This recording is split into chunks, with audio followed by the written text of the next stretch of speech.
ছাত্রী আজকে আমরা আলোচনা করব ক্লাস 12 এর অর্থাৎ দ্বাদশ শ্রেণীর দর্শন।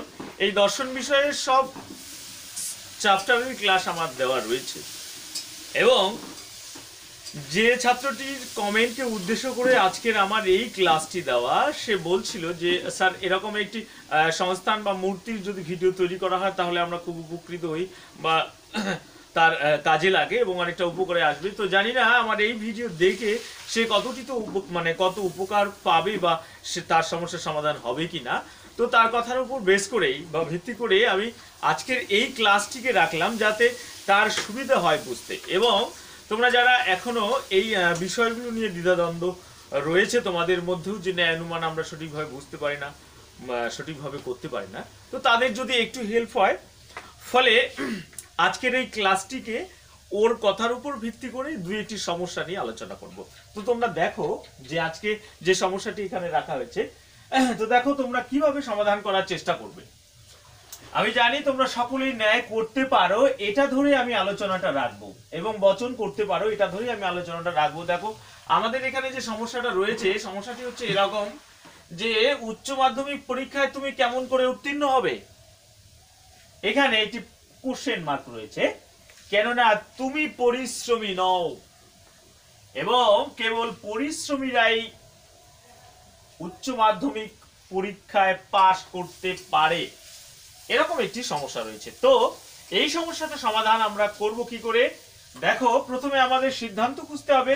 তোমরা জানো সিদ্ধান্ত কিভাবে ধরে। তো কেননা রয়েছে, কেননার আগেরটা হচ্ছে সিদ্ধান্ত।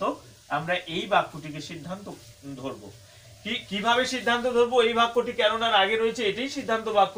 ফলে এখন এই বাক্যটিকে আমাকে বচনে পরিণত করতে হবে। কিভাবে বচন পরিণত করব সেটা তোমরা জানো, কিন্তু এই বাক্যটা একটু ক্রিটিক্যাল, একটু কঠিন টাইপ। তাই দেখো এই বাক্যটাকে যখন আমরা বচন তৈরি করব, অর্থাৎ এই যে প্রশ্নবাচক বাক্যটি রয়েছে, তাই প্রশ্নবাচক বাক্যে আমরা কিভাবে বচন করি সে আলোচনা আমি রেখেছি, তবু আমি আরেকবার রিপিট করছি।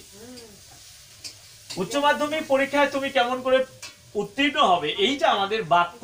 আসলে এই কথার দ্বারা আমাকে বোঝানো হচ্ছে, এই যে প্রশ্নটা রেখেছে এই কথার দ্বারা আমরা বুঝতে পারছি, কি বুঝতে পারছি, যে আমি উচ্চ মাধ্যমিক পরীক্ষায় পাশ করতে পারবো না। তার মানে ব্যাপারটা হচ্ছে এরকম, তুমি উচ্চ মাধ্যমিক পরীক্ষায় কেমন করে উত্তীর্ণ হবে প্রশ্ন রেখেছে। এই প্রশ্নর অর্থ হচ্ছে তুমি উচ্চ মাধ্যমিক পরীক্ষায় উত্তীর্ণ হতে পারবে না। একটি বিষয় তোমরা খেয়াল করো, যেটা দেখো যে এই উচ্চ মাধ্যমিক পরীক্ষায় তুমি কেমন করে উত্তীর্ণ হবে, এই বাক্যটির মধ্যে কিন্তু নয় বা না জাতীয় কোনো শব্দ নেই। কাজেই এটার উত্তর হয়ে যাবে না। কাজেই এটা হবে ই বচন। এবারে দেখো যে বাক্যগুলোর মধ্যে এই প্রশ্নবাচক বাক্যে নয় শব্দটি থাকবে তার উত্তর হয়ে যাবে কিন্তু হ্যাঁ। এখন যদি এরকম একটি বাক্য বলা হয় যে ফুলকে কে না ভালোবাসে, তাহলে এটার উত্তর কি? ফুলকে সকলেই ভালোবাসে, এইটা হচ্ছে তার উত্তর। কিন্তু বাক্যটার মধ্যে দেখো প্রশ্নবাচক বাক্যটার মধ্যে নয় ছিল, তার মানে ফুলকে কে না ভালোবাসে, ওখানে নয় ছিল। কাজে উত্তরটা হচ্ছে সকলেই ফুলকে ভালোবাসে। ঠিক সেম ওয়েতে, সেম পদ্ধতিতে আমরা যে এখানে দেখলাম যে উচ্চ মাধ্যমিক পরীক্ষায় তুমি কেমন করে উত্তীর্ণ হবে, এখানে নাবাচক কোনো শব্দ নেই, কাজেই উত্তরটি নাবাচক হয়ে যাচ্ছে। তুমি উচ্চ মাধ্যমিক পরীক্ষায় উত্তীর্ণ হতে পারবে না, এটাই হচ্ছে তোমার অ্যান্সার। কাজেই ওই অ্যান্সার ধরে আমাদের বচন করতে হবে। তো ই বচন লিখেছি আমি, তো এটা হচ্ছে ই বচন। তো ই বচন করলে আমরা কি লিখবো বচনটাকে? তুমি উদ্দেশ্য পদ, তাহলে লিখি তুমি নও উচ্চ মাধ্যমিক পরীক্ষায় উত্তীর্ণ ব্যক্তি বা ছাত্র, এরকম লিখতে পারি আমরা। তুমি নও উচ্চ মাধ্যমিক পরীক্ষায় উত্তীর্ণ ছাত্র, উত্তীর্ণ ছাত্র। এবারে আমরা সিদ্ধান্ত পেয়ে গেছি, উদ্দেশ্য পেয়ে গেলাম, বিধেয় পেলাম, অর্থাৎ এসপি আমরা পেয়ে গেছি। এবারে আমরা এই যে এস ধরে অর্থাৎ পক্ষ পদ দিয়ে আমরা পক্ষ বাক্য তৈরি করব। দেখো তুমি, এই যে তুমি আর কোন বাক্যে আছে, এই যে দেখো তুমি পরিশ্রমী নও এই বাক্যে আছে। তোমরা স্বভাবতই এই জিনিসটাকে বুঝতে পারছো যে এটা ই বচন হবে। তাহলে তুমি নও পরিশ্রমী। তাহলে তুমি নও পরিশ্রমী, এটা আমরা সহজেই করতে পারলাম বচনটাকে। এবারে দেখো আমাদের আর একটি মাত্র বাক্য আছে, সাধ্য বাক্য। এটাকে আমরা কি বচন করব? দেখো, কেবল পরিশ্রমীরাই উচ্চ মাধ্যমিক পরীক্ষায় পাশ করতে পারে। পরিশ্রমীরাই কেবল যেহেতু আছে, এই জন্য উদ্দেশ্য এবং বিধেয়টাকে চেঞ্জ করে আমাদের লিখতে হচ্ছে। তাই আমরা লিখবো এখানে এ বচন, কেবল যেহেতু আছে তাই এ বচন লিখে লিখবো সকল উদ্দেশ্য পদ আমাদের এই যে উচ্চ মাধ্যমিক পরীক্ষায় পাশ করতে পারে, এটাকে উদ্দেশ্য করতে হচ্ছে, কারণ এখানে পরিশ্রমীরাই ছিল উদ্দেশ্য পদে, কাজে ওটা চেঞ্জ হয়ে যাচ্ছে। সকল উচ্চ মাধ্যমিক পরীক্ষায় উত্তীর্ণ ছাত্র হয় পরিশ্রমী।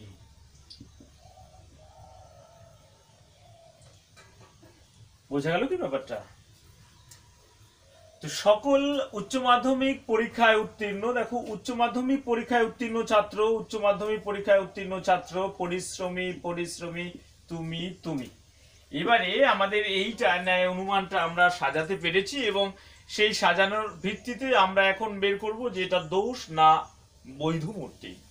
তো দেখো এখানে আমাদের 1 নম্বর নিয়ম রয়েছে, 3টি পদ থাকবে, 3টি পদ ঠিকঠাকই আছে, এখানে কোনো ডিস্টার্ব নেই। তারপরে 3টি বচন রয়েছে, 3টি বচনও আছে। এখানে দেখো যুক্তি হেতু পদকে অবশ্যই একবার ব্যাপ্য হতে হবে। হেতু পদ পরিশ্রমী, পরিশ্রমী, দেখো ই বচন হতে তো দুটোই ব্যাপ্য হয়ে গেছে, ফলে এই পরিশ্রমী অর্থাৎ হেতু পদটি একবার ব্যাপ্য হয়েছে। এবারে পরের নিয়ম হচ্ছে, যুক্তিবাক্যে যে পদ ব্যাপ্য হয় না, সিদ্ধান্তে সে পদ ব্যাপ্য হতে পারে না। যুক্তিবাক্যে ব্যাপ্য না হওয়া পদ শুধুমাত্র পরিশ্রমী, যেটাকে আমরা হেতু পদ ধরেছি, ফলে এই পদ সিদ্ধান্তে থাকার কোনো প্রশ্নই নাই, ফলে ওই নিয়ম ঠিক রয়েছে। পরের নিয়ম হচ্ছে, দুটি নাবাচক যুক্তিবাক্য থেকে কখনোই সিদ্ধান্ত গ্রহণ করা যায় না। এখানে দুটি নাবাচক যুক্তিবাক্য নেই, কাজেই আমাদের এই ন্যায়টি বৈধ ন্যায়। অর্থাৎ এখানে 1 থেকে আমরা 5 নম্বর নিয়ম পর্যন্ত পরীক্ষা করে দেখলাম যে এখানে কোনো দোষ নেই। তার মানে 1 থেকে 5 নম্বর নিয়মে যদি কোনো দোষ না বেরোয়, সাধারণত এটি ন্যায় অনুমান দোষে হয় না, সেখানে দোষ বেরোয় না, ফলে এই ন্যায়টি হচ্ছে আমাদের বৈধ হয়ে গেল, এটাতে কোনো দোষ নেই। তাহলে এটাতে দোষ আমাদের নেই। এবারে আমরা এটার ব্যাখ্যা লিখবো বা বিচার লিখতে পারি। আমরা ব্যাখ্যা লিখতে পারি বা বিচার লিখতে পারি, তোমরা জানোই সব নিয়ম। এবারে দেখো এখানে যেহেতু দোষ বেরোলো না, এই কারণে আমাদের যেহেতু যে ন্যায়টির মধ্যে দোষ বেরোবে না, সেই ন্যায়টির প্রথমেই চিন্তা করতে হবে আমাদের সংস্থানের কথা। কি বললাম? যেখানে আমরা দোষ পাবো না, সেখানেই প্রথমে আমাকে ভাবতে হবে সংস্থানের কথা, যে এটা কোন সংস্থানে রয়েছে। মানে যে কমেন্ট করেছো তাকে উদ্দেশ্য করে বলছি, যে ন্যায়টির মধ্যে আমাদের দোষ বেরোবে না, সেখানে প্রথম খোঁজ করতে হবে আমাদের সংস্থান। এখন এই ন্যায়টি কোন সংস্থানে রয়েছে, এবারে এই যে সংস্থান আমরা খুঁজবো, এবারে সংস্থান খুঁজবো কি করে, সংস্থান আমরা জানবো কি করে কোনটা সংস্থান। এবারে দেখো সংস্থান কাকে বলে, সংজ্ঞায় রয়েছে যে হেতুপদের অবস্থান অনুযায়ী ন্যায়ের যে আকার হয় তাকে আমরা সংস্থান বলি। তো আমরা হেতুপদ চিনি, অর্থাৎ এই যে হেতুপদ, এই হেতুপদের অবস্থান অনুযায়ী, অর্থাৎ এই ন্যায়টির মধ্যে হেতুপদটি কোথায় রয়েছে তার যে অবস্থান, সেই অবস্থান অনুযায়ী ন্যায়ের যে আকার হবে সেটাই সংস্থান। দেখো হেতুপদ সিদ্ধান্তে থাকে না, কাজেই এখানে যেহেতু হেতুপদ সিদ্ধান্ত থাকে না, তাই আমাদের উপরের এই যে একটা যুক্তিবাক্য, পরে আরেকটা যুক্তিবাক্য, সুতরাং দিয়ে সিদ্ধান্ত আমাদের থাকে। এই হচ্ছে ন্যায়ের চেহারা বা গঠন কাঠামো। সুতরাং চিহ্ন দিয়ে একটি যুক্তিবাক্য থাকে, এটা পক্ষবাক্য, এটা সাধ্য বাক্য। কাজেই যেহেতু আমাদের মানে হেতুপদের অবস্থান খুঁজতে হবে, তাই সিদ্ধান্তে যেহেতু হেতুপদ থাকে না, কাজেই আমি এই সিদ্ধান্তটি মুছে দিলাম, আমাদের থাকলো দুটি যুক্তিবাক্য। বুঝতে পারলে নিশ্চয়ই? এবারে দেখো এই যে হেতুপদ, এই দুটি যুক্তি বাক্য রাখলাম কেন? কারণ এটা এই কারণেই রাখলাম, কারণ এখানে বলাই আছে হেতুপদের অবস্থান অনুযায়ী ন্যায়ের সংস্থান। তাহলে আমাদের হেতুপদ আছে কোথায়? হেতুপদ হচ্ছে দুটি যুক্তি বাক্যের মধ্যে থাকে। দেখো এটা সাধ্যপদ আর এটা হচ্ছে পক্ষপদ। এখানে দেখো সাধ্যপদ প্রথম এই বচনটি এ বচন, দেখো হেতুপদ আছে কোথায়? এম জায়গায়, অর্থাৎ বিধেয় পদে আছে এম হেতুপদটি। আর দ্বিতীয় বাক্যে এই বাক্যের মধ্যে আছে কোথায়, এই বাক্যের মধ্যেও আমাদের দ্বিতীয় পদে রয়েছে হেতুপদ। কাজেই দেখো এখানে হেতুপদ দুটি যোগ করে দেব, হেতুপদ দুটি যোগ করে দেব। তাহলে আমরা যে চিত্রটি পেয়ে গেলাম, এটা কার চিত্র? এটি হচ্ছে দ্বিতীয় সংস্থানের চিত্র। এটি হচ্ছে কার? এটি হচ্ছে দ্বিতীয় সংস্থানের চিত্র। এবারে দেখো, আমার যদি সংস্থান সম্পর্কে কোনো ধারণা না থাকে তাহলে এটা আমি বুঝতে পারবো না। ফলে যে ন্যায়টি বৈধ হয়ে গেল, আমি আবারও বলছি, যে ন্যায়টি বৈধ হয়ে গেল অর্থাৎ দোষ বেরোলো না, সেই ন্যায়টি বৈধ মূর্তি বের করতে হবে। দোষ বেরোলে এগুলোর কোনো প্রশ্নই নেই। তাহলে দেখো যে আমরা এই ন্যায়টি যেহেতু আমাদের দোষ বেরোয় নাই, এ কারণেই আমরা এটা সংস্থান প্রথম খুঁজবো। সংস্থান খুঁজলাম, আমরা সংস্থান পেয়ে গেছি, এটা দ্বিতীয় সংস্থান। এবারে দেখতে হবে এই দ্বিতীয় সংস্থানের মধ্যে এই যে সিরিয়ালি ঠিক এই ক্রম অনুসারে অর্থাৎ এ ই ই, এই যে তিনটি বচন রয়েছে সেটা কোন নামটির মধ্যে এই দ্বিতীয় সংস্থানে আছে সেটাই খোঁজ করে এখানে লিখে দিতে হবে। তাহলে এখানে কি হলো, আমরা যেহেতু পেয়ে গেলাম তাই ব্যাখ্যাতে এরকম আমরা লিখতে পারি যে, কি লিখবো, এটি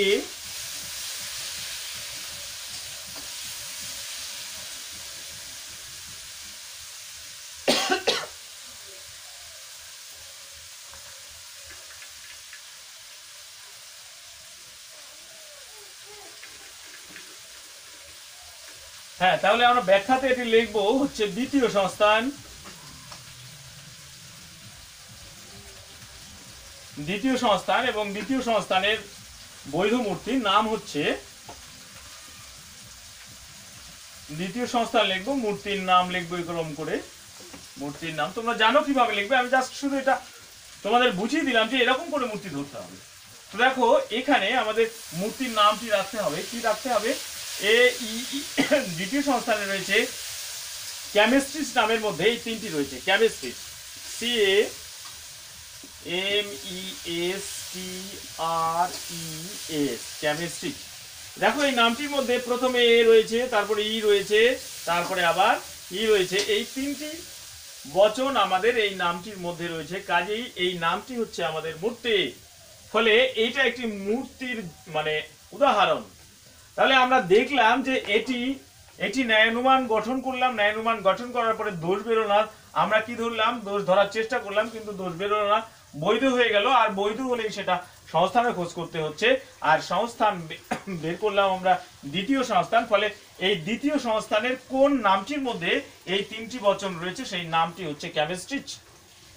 তাই আমরা লিখে দিলাম, এটার এইটুক পর্যন্তই হচ্ছে কাজ। ফলে মূর্তি আমরা যদি আলাদা করে মানে বলতে চাই যে মূর্তির আরেকটি ভিডিও বা মূর্তির আরেকটি ক্লাস, তার মানে হচ্ছে এরকম ভাবে কোনো স্পেসিফিক ভাবে যে এটা মূর্তি হবে, এটা বৈধ হবে বা এটা অবৈধ হবে এরকম করে বলা যায় না। তাই এটা এরকম করে করলাম যে এটি একটি বৈধ মূর্তির উদাহরণ, যার মূর্তির নাম হচ্ছে এই। তো আজকে এ পর্যন্তই বলার ছিল প্রিয় ছাত্রছাত্রী। তো তোমরা এবারে দেখো যে এই ক্লাসটি বুঝতে পারো কিনা। তারপরে যদি তোমরা বুঝতে না পারো তাহলে আবার কমেন্ট করবো, আমি চেষ্টা করব তোমাদের সমস্যার সমাধান করার জন্য। ঠিক আছে।